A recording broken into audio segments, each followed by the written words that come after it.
혹시나 상속과 증여에 대해서 고민하고 계신다고 한다면 24년도 세법 개정안에 대한 핵심적인 내용들을 꼭 검토해 보시길 바랍니다.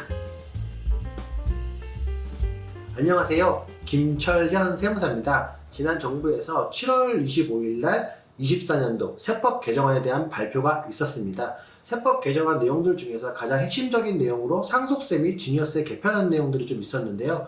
최근에 여론에서 상속세와 증여세에 대한 세부담이 크다는 내용들이 워낙 많아서 이것들을 완화하는 세법 개정안 내용들이 좀 눈여겨볼 만한 포인트가 몇 가지 있습니다. 가장 먼저 상속세 및 증여세 과세 표준에 대한 부분이 조정되고 최고세율 구간도 역시 조정이 됐습니다.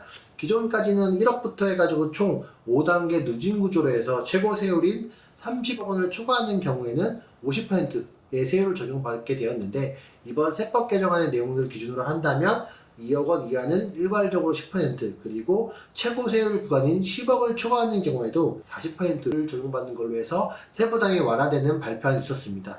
조금 더 구체적으로 설명을 드리면요. 지금 만약에 1억 5천 정도를 내가 상속하거나 증여세 과세표준 대상이다 라고 한다면, 지금 현재는 1억 원에 대한 10% 적용받아서 1,000만 원, 그리고 5천만 원에 대해서 20% 세율을 적용받게 되면서 2천만 원이라는 세부담이 발생했는데, 세법 개정안이 통과된다면 일괄적으로 10%를 벌게 되면서 1,500만 원만 부담하게 되었습니다. 즉 500만 원이라는 절세 효과가 자연스럽게 발생을 한 거고요.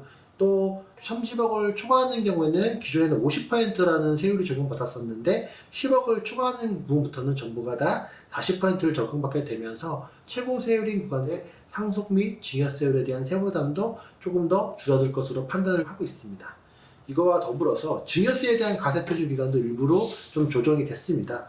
예를 들면은 2.5억 원을 증여를 하거나 5억 원을 증여하는 케이스별로 제가 설명을 드리면, 현행 세법 기준으로 2.5억 원에 대한 것들을 증여를 한다라고 한다면 산출되는 세액이 약 0.3억 원이 됩니다. 그렇지만 세법 개정안이 통과되고 나고 나면 0.2억 원, 즉 1,000만 원에 대한 절세 효과가 발생을 하게 되고요. 이게 금액이 조금 더 커져서 2배인 5억 원을 증여한다라고 한다면 현재 세법 기준으로는 8천만 원, 그리고 개정된 내용으로는 7천만 원을 적용받게 되면서 역시나 1,000만 원에 대한 세율 감소 효과가 있습니다. 그래서 혹시나 상속이나 증여에 대한 부분을 고민하고 계신다라고 한다면 이번에 발표됐던 세법 개정안 내용을 좀 판단해 보시고 참고해 보시길 바랍니다.